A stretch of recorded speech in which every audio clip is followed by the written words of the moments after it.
How's it going, everyone? This is Steven Svoboda. We just got a awesome live Q&A. Just me. I'm Vernon Meigs, hosting today. Let's start off. How are you doing, Steven? How are you feeling right now? I'm great. Good to be here with everybody. Sorry we can't all be in person in one physical room, but we're doing the next best thing. Yep. And so I want to encourage everyone to go ahead and submit your questions, preferably through the Zoom Q&A, but I'll keep my eye out on the Huva Q&A as well. Mike Buchanan says, "Hi guys, huge fan of Steve S." That's nice. Huge fan of you, Mike. We were just talking about that, how you ran that London conference like a tightest ship ever run. Yep. All right, so I guess as a way to kind of break the ice, I suppose, what are your thoughts on those who protest the women's draft on the basis of concern for women, or that women cannot or should not fight in war?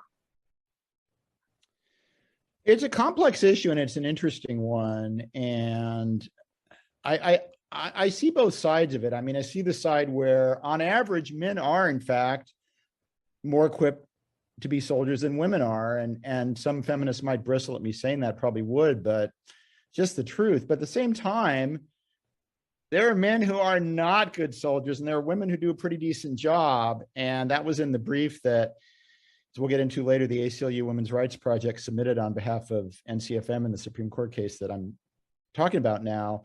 And I'll tell you, I'm one of them that wouldn't have been a very good soldier. And I knew that about myself when I was this naive 18-year-old, but born in February 1960. So I was required to register for the draft. So that's why I never did register. And there's a story in that I also got into in the video, I know. Ken Jolivet says, "Hey, Stephen, great brief, but very sad results. Lessons learned. Never cuddle the snake, the ACLU." Right. Well, they did a good job as our lawyers. There was an unfortunate coda to it, but this whole thing about bringing in these issues that were completely unrelated to what our case was about. But they did a very good job as our lawyers, and honestly, like, it was probably advantageous to have a group that was about women's rights as our lawyers. So then women's rights and men's rights were joining together, and we were optimistic the case would be accepted, and disappointed that it wasn't. Our friend Kavanaugh, unfortunately, decided not to be our friend. Mr. 0303 asks, "Well, thank you, Stephen, for all your hard work for men. I was kind of curious about your family name. It means freedom in several Slavic languages. Do you know the origin of it?"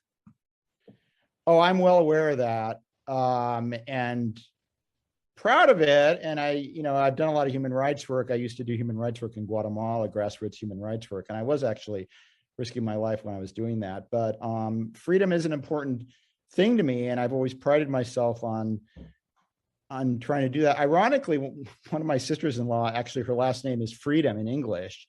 That's quite a coincidence. So I'm half Slovak. My dad's side was pure Slovak. And it's just a name in Slovakia. I was actually there, and there was a truck going by that said Svoboda on it, and I took an old school photo with an analog camera, and it came out perfectly. It's amazing. I still have that picture, but anyway. Well, I'd like to see that picture at some point. Yeah. You still have it. Yeah. Yeah. The miracle of analog activity. You don't need a cell phone for everything, folks. Everybody knows that. I'm just kidding. All right. Okay. Tom Caulfield asks, well, more like he says, "My thoughts about the draft are: 1, women must be added, emphasis on must, or 2, men must be removed. I don't care which one happens, but one must happen." Well, that was exactly the position that the brief that the ACLU wrote for NCFM that we approved. That was exactly the position. It's gender discrimination. I mean, obviously it's gender discrimination. In fact, pretty much the only example of explicit gender discrimination still on the books. And we argued it has to change either one way or the other. And we claimed not to care. Now, look, NCFM doesn't take an official position on this one way or the other. But a lot of people definitely have preferences. And now, as I said in a coda to my video, there's a movement to get it passed into law that women are also going to be registering for the draft. So that's an interesting development. And the military, one of our best amicus briefs, declared, as I said, that women are part of the military, like it or not. The military's decided that. And who are we to argue with the military's considered judgment? And I thought that was a great, brilliant argument. I'm not more qualified than some general to say who should be in the military, and I'm not going to say that I am. And so I just, that's all we needed to say. Mr. 0303 has another question. Speaking of our frenemy Kavanaugh, do you think the hashtag #MeToo witch hunt against him might be to break him before the men's draft question came before him? That's what the thought is, that quite likely it was a little end run by him to try to get away from to try to get more favor or less disfavor with feminists. Nobody knows. I mean, he didn't give us a frank report card where he spelled out his strategy, but that's the guess. It was disappointing. I mean, look, you need 4 justices to grant certiorari out of 9. I mean, come on, it's explicit gender discrimination. There was a Supreme Court case that needs to be overturned. It's not rocket science. We felt like, you got to give us this. Ruth Bader Ginsburg, and that was the other tragedy about it, was people felt that if Ruth Bader Ginsburg, in addition to the tragedy of her dying, but if she had been around, we might have gotten certiorari approved and gotten the case. We felt like if we got approved, we were almost certainly going to win the case. So it really was unfortunate the way it played out. Let's see. Grant Wilson asks, where can I find the now position online, NOW position online? We can make that available after the conference. It's not that hard to find. You're referring to the amicus brief that the Now Foundation wrote in our case, one of the 3 friend of the court briefs. Is that what you're referring to? Yeah, I think that was what it was referring to. Yeah, we should, let's work, Vernon or whoever I need to work with from ICMI. We can make those available without a problem. They're out there. They're public information. I mean, all that Supreme Court filings are publicly available. Okay. Dean Hedges asks, is it possible to just have the gendered penalties removed? My worry is that women drafted will just get pregnant to avoid service. To have the gender, have the gender penalties removed? The gendered penalties removed. I'm not sure what that means. Dean, feel free to clarify your position. I think what he's trying to say is, well, in light of the second part of it, I think, I think he's talking about, women, getting pregnant to, for express purpose of, being in the service, but to avoid the service, I think. It seems pretty clear that's been happening. I mean, if you look at pregnancy rates in the services, very strong circumstantial evidence that has in fact been happening repeatedly. Now, no one can say in any individual case with 100% certainty unless you have something signed from the person, but the numbers just, it's just, there's no way it's happening randomly.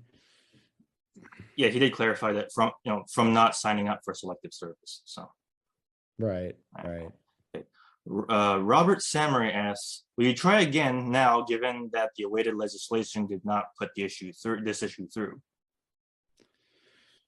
Well, we've filed our petition and it was disapproved. So I don't think there's going to be the possibility of trying again. Unfortunately, I wish there were. That was, we were trying to overturn the federal circuit court's decision, which in turn overturned the district court's decision, which was favorable to our position. So, unfortunately, no. But I do think that the tide of public thought about these issues is changing. Women and feminists obviously still have a lot of power.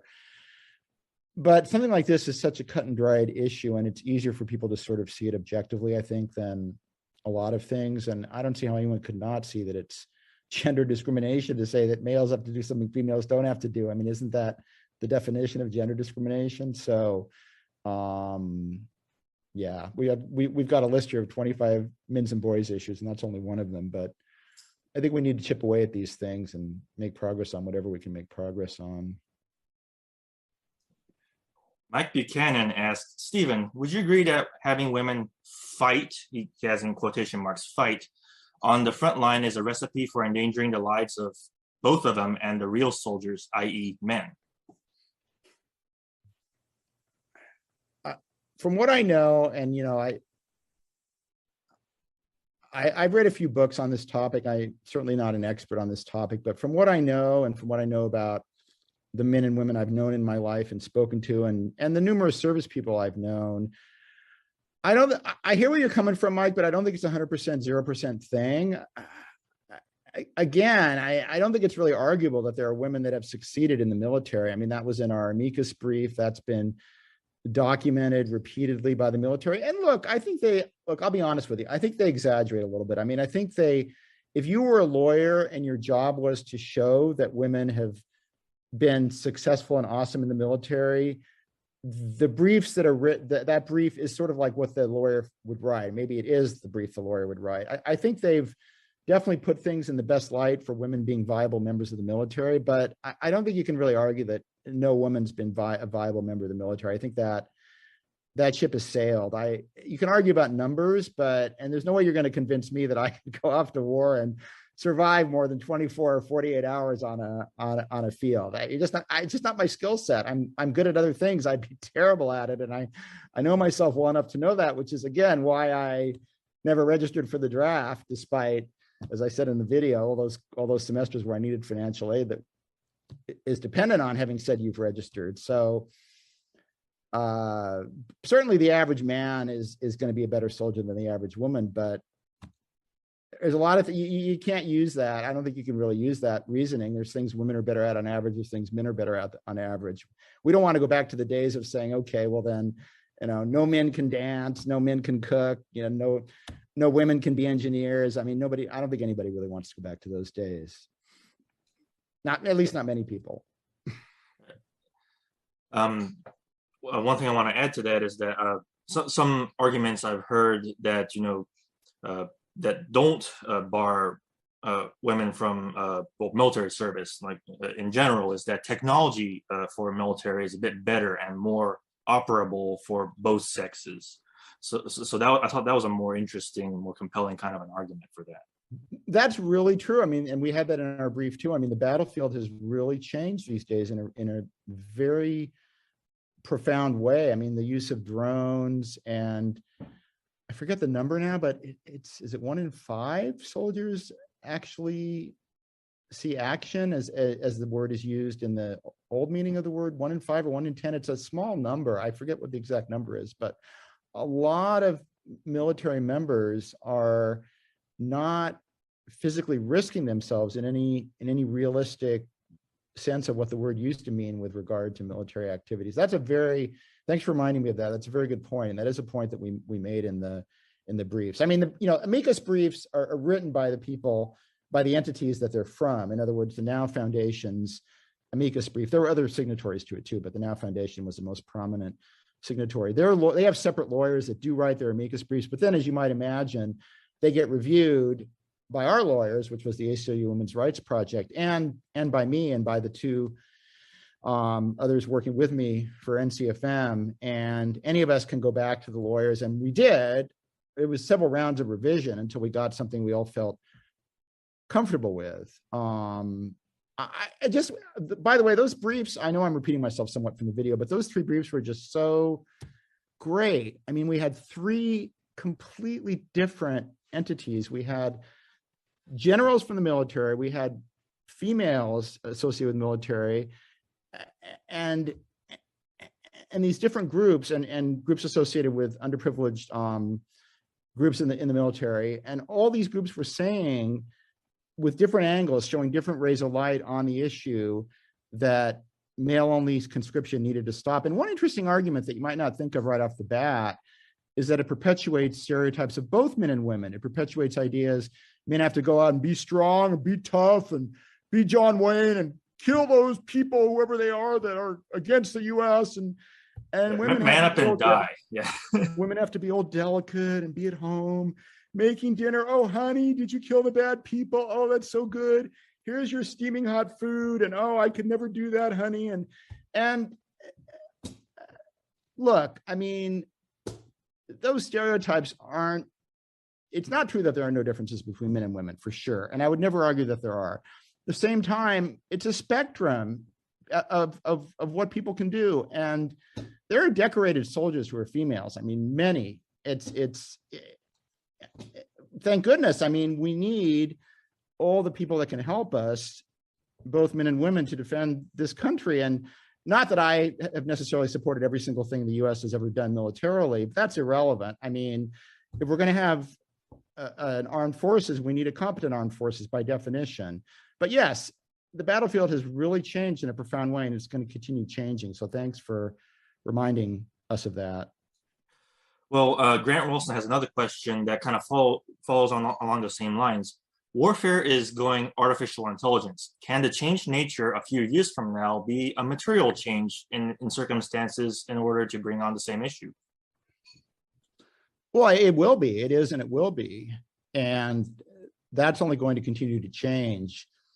I mean, one of the things people talk about with women in the military is, and again, like, you know, first of all, like, obviously not everyone's heterosexual, though, again, obviously most people are statistically.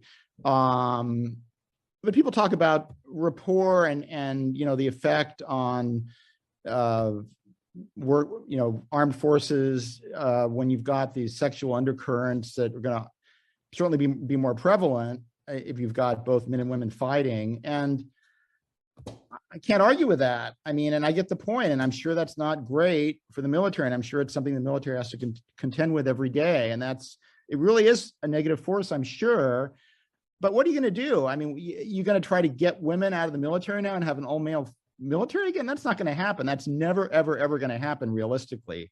So what we have is a situation where we've got a military that's proven itself to work with both men and women, and however that happens. And yeah, I find it annoying that, like, they've relaxed some of the physical standards and said, oh, well, we need somebody to be able to carry 150 pounds, but okay, we'll make it 100 or make it 80, whatever it is. I mean, that stuff should not be happening. And that watering down our requirements should absolutely not be happening. But are there women that can match these standards? There certainly are. And I think that's been shown. Angela asks, do you believe in esprit de corps and true morale? Did I pronounce that right? Esprit de corps? You did. Okay, yeah. The military readiness is more than being able to fire a gun, drive a tank, etc. It's how the whole team works. If the men are worried about having women on the battlefield for reasons of being captured and tortured and raped and having to see this, being slowed down due to difference in speed, strength, and capability. I think that's the gist of the question, actually. Right. We were sort of talking about that earlier. I mean, I was more focusing on the potential for attraction between the men and women. But yeah, that's another side of it. And that's something people have talked about. And the answer is sort of the same, that yes, I mean, that those are all issues. And I'm glad I'm not in the military. I'd have to be having to deal with those while simultaneously maintaining a strong, powerful force able to do what we needed to do. I'm sure that's a very difficult thing, and political correctness, putting limits on what you can do. I do not envy anyone near the top of the military hierarchy having to do that, believe me. And like it or not, and some people don't like it, and this is the world we live in. So what are we going to do about it? I mean, it's 2021. Look, I mean, I don't want to get a field on the topic of this Q&A, but there are battles we can fight and battles we are fighting, and that's what this ICMI conference is all about. You'll hear from many different people who are fighting different battles very effectively, and we're doing that. But I suggest we fight the battles that we have at least a 1% chance of winning. That's my thought. So, yeah. Right, yeah. All right, so Philip Tanzer says, he does have a question. From my own experience, I would argue that the military works better if women are excluded, so I would oppose military draft for all. But I would create a draft for all to serve the country in times of need. Not all men are suitable for military either. Would there be a possibility for a future draft that is not restricted to military service? And he also adds clarification. I'm not saying women can't be good soldiers, but it dramatically complicates the workplace in the military. Oh, I don't doubt that it does dramatically complicate the workplace. It sounds like maybe this is a veteran asking this question. And if so, thank you very much for your service. I think that's a fantastic idea, and that's been talked about, and that would have given me an out when I had to go through this torturous path that I described about lining out that card for 25 academic periods. It's unbelievable. I'd never get away with it today with computers. That would be great. That would be fantastic. And that would have eliminated the problem for many of us, including for me, and perhaps also for my former roommate who was actually arrested for a couple of years. I may have mentioned Mark Larilla, one of the sort of 25 public protesters of the draft. And they might want to ask for some sort of proof, sort of analogous to what you have to do when you're a conscientious objector, some sort of proof that you in some way have a personality appropriate to be channeled into that. And they could ask for that, and anybody sincere about it could presumably produce that. And not that I'm encouraging that, but that would be fantastic if they did that. Other countries have something like that, right? I mean, why not the US? Sean G asks, isn't it crazy that on one hand, unwilling men are conscripted to fight, and on the other hand, men are castigated for our supposedly innate tendencies to violence? Right. Very good point. Yeah. Yeah, it's a tough road being a man these days, being male these days. Can't be too sensitive, can't be too insensitive. Women need safe places. What about guys? Oh, guys don't need safe places. Why would we need safe places? We're guys, we're tough. Oh, right, but we can't be too tough. Oh no, what do I do today? Like, how is it 64% tough is okay, but 65 isn't? Not easy navigating all this. You are completely correct. My goodness. I agree. That is a good question. Yeah. Right. Mr. 0303 has another one. What would be the procedure to challenge the male-only draft issue now? From what I recall, some judges have declared it unconstitutional. Can that be used? To challenge the male-only draft now.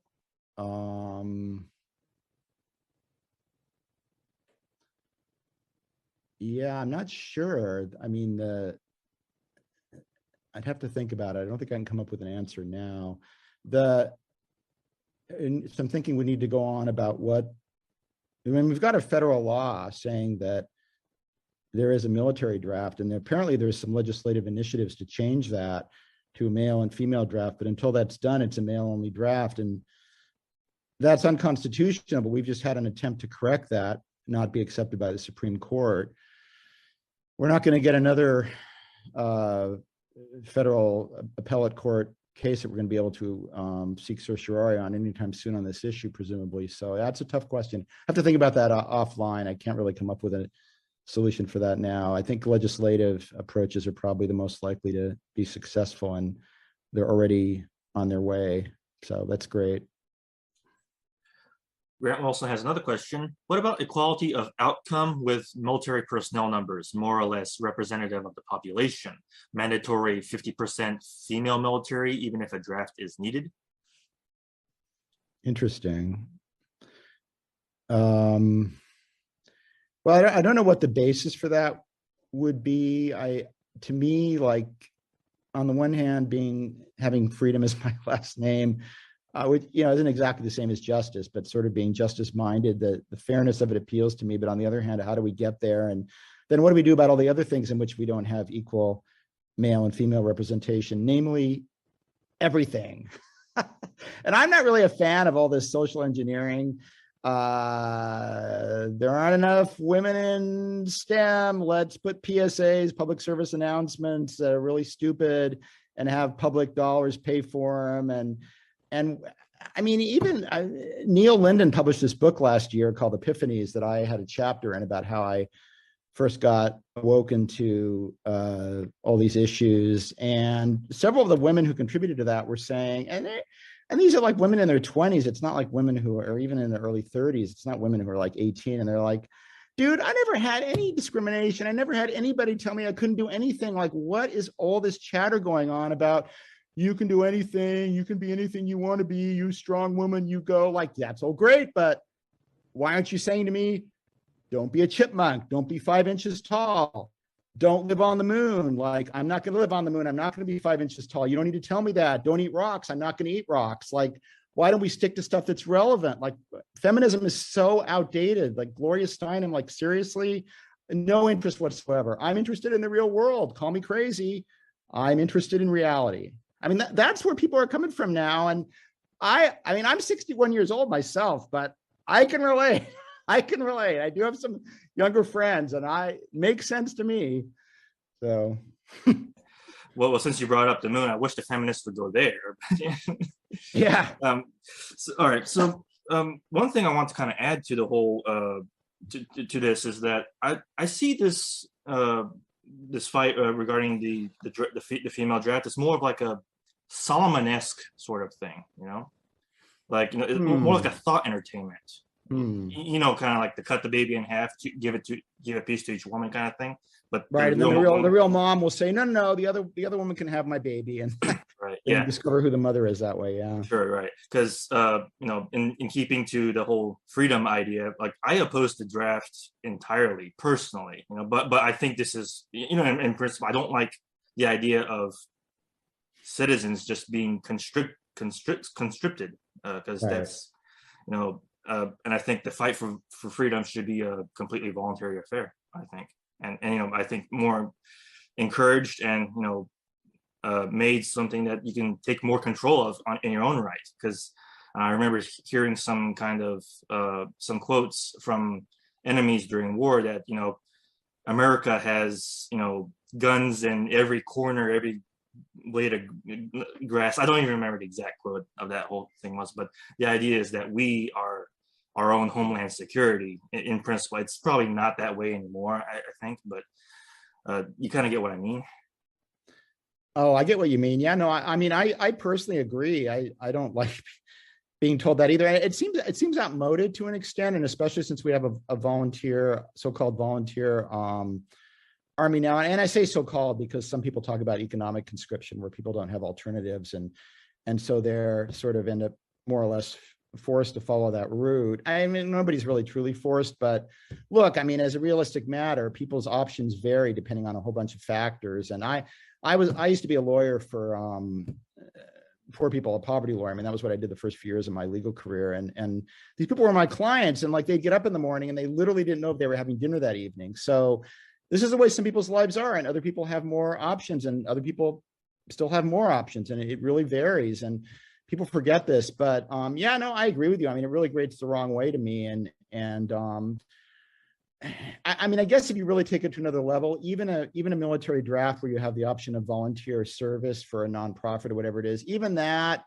is not ideal, because you're still forcing people to take a year or 2 years, whatever it is, out of their lives. But to me, that feels a lot more acceptable. But I agree with you conceptually. Like, I don't like it, and we live in a country that's free, and I feel like this is a relic from like World War II, and we never really transcended it. Maybe we are going to at some point now that this discussion about women being in the draft is happening, but I feel like it's a relic from our past. Everyone, please keep on getting these questions in. There have been some great questions today. And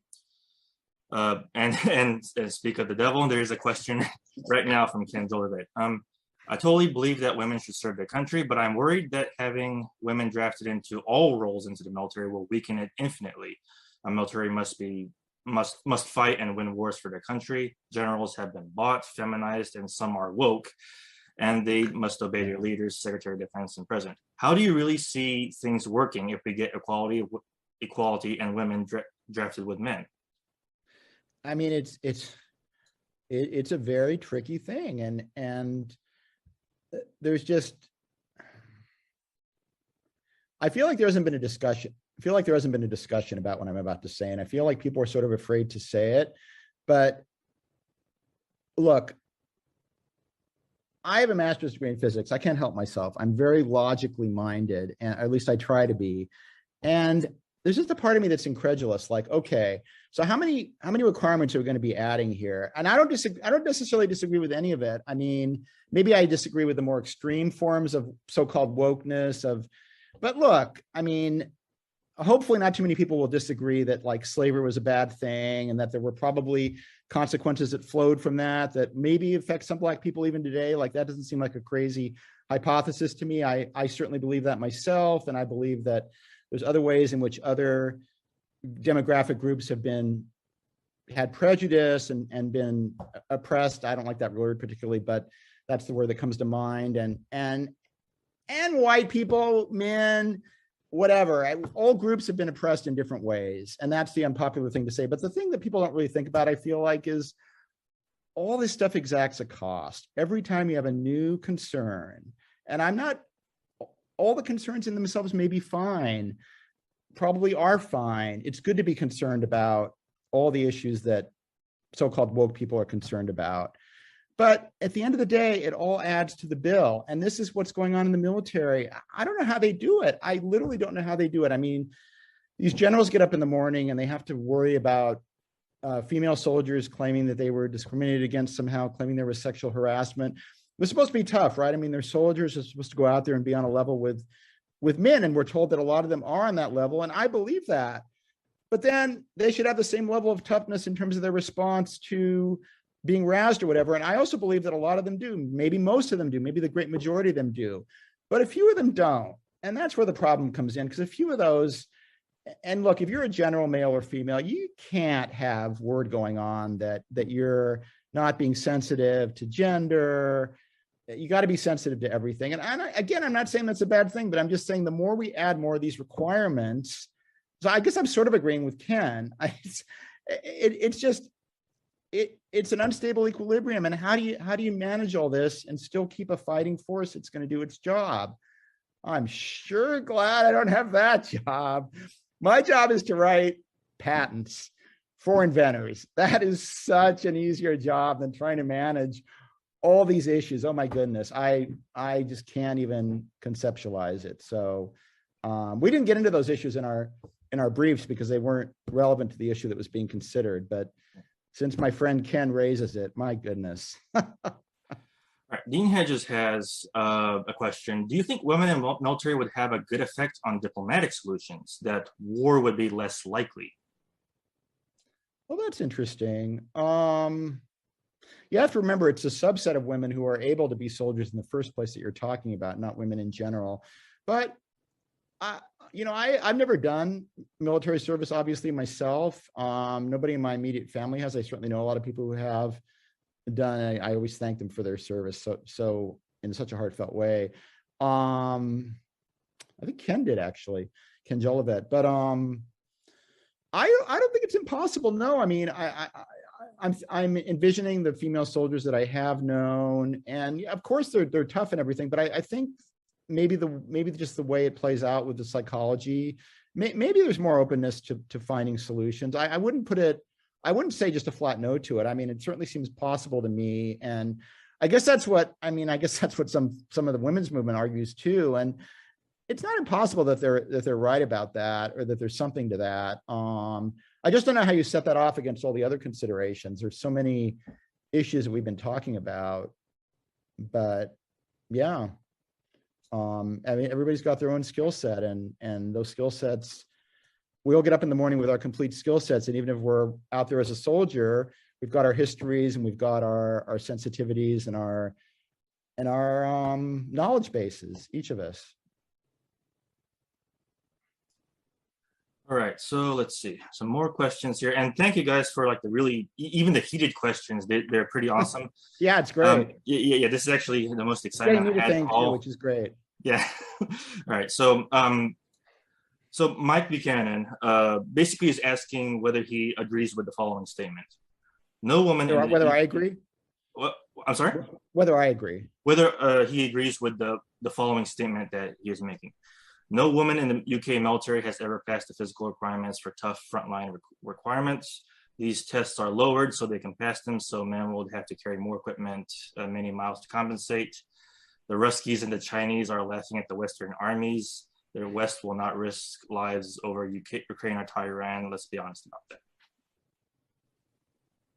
I mean, I don't know about the UK military. I believe Mike, if that's what he's saying. Well, yeah, I mean, I really don't like this thing about lowering standards, and whatever that should not be happening. And the women that are in the military must be required to meet the same requirements that the men do. I mean, obviously, right? I mean, you're out there fighting the enemy, and the enemy is going to be like, okay, well, I'll wait an extra 10 seconds before I shell you because you're female. I mean, obviously. So there's no room for that. And I'm not a military expert. I don't know for a fact if that's happening on a daily basis in the U.S. military. Maybe Ken or other veterans know, but I agree with Mike. I mean, that absolutely should not be happening, and that cannot be happening. And look, our fate hangs on that, and it's not even necessarily our fate. I mean, it's potentially everybody in the world's fate. So, and I'm not saying the U.S. is the savior of the world, but I mean, there's the ripple effect that can happen. So, yeah, I totally agree with Mike on that. Yeah. Grant Wilson asks, well, first it starts off with other militaries are 33% for females frontline fighting. Israel, female tank crews, hundreds of countries have female fighter pilots. Right. Whole Israel tank school is run by female officers and instructors. The Russians had whole bomber regiments and female infantry. If you put 50% military female, there'll be less cases of complaints, won't there be? I'm not sure about that. I mean, So so the question is imagining a military unit that's 50% male and 50% female, and complaints from the public would be less than, and complaints of what? I'm not sure. Do you understand the question, Vernon?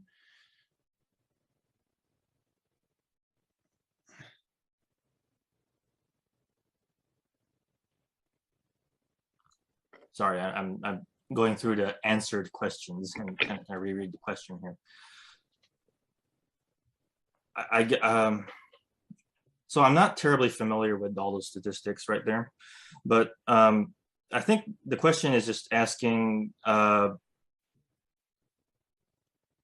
that there's if the military is female, I think that's going to affect the kind of complaints in terms of statistics. I think I might be wrong in interpreting it that way, but complaints about the military not.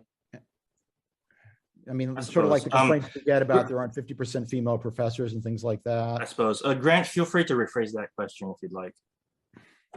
Yeah. All right, so Philip Tanser has another follow-up question. The case of the draft is very clear-cut discrimination, as you have stated yourself. That's why your case made sense, and I assume you think it should have been picked up. Do you still believe in the system, and how do you keep your positivity up? I think your dedication is inspirational. I can't wait for your future fights. Oh, thank you. Yeah, I mean, and believe me, I was cracking up at being involved in a U.S. Supreme Court case. What an unexpected chain of events, which, very sadly, and I won't get too sidetracked here, but very sadly came about only because of the tragic assassination of Mark Angelucci last year, our fearless civil rights warrior, NCFM's vice president, who did ever so much to advance men's rights. My dear friend, and rest in peace.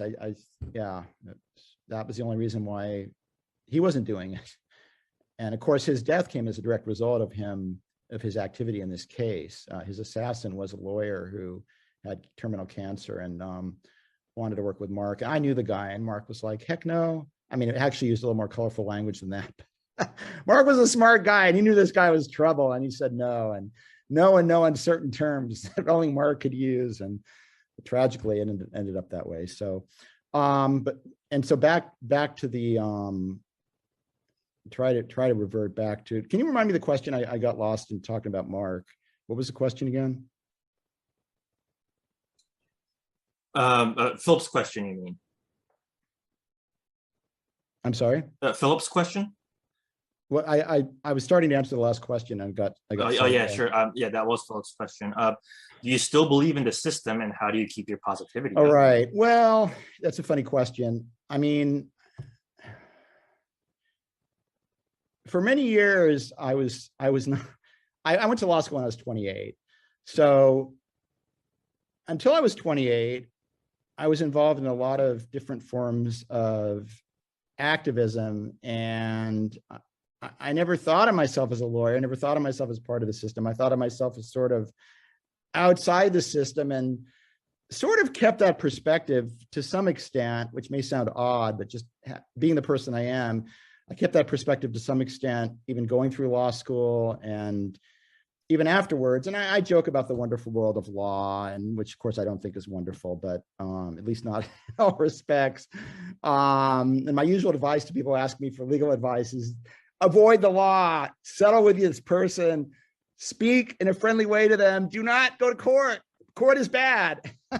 And, honestly, like, it's not so much that I believe in the system per se. It's more that we have what we have to work with. And my role in the movement really is based on being a lawyer and being an activist, educate people about genital cutting, which we haven't even talked about. And more generally, I'm the public relations director for the National Coalition for Men.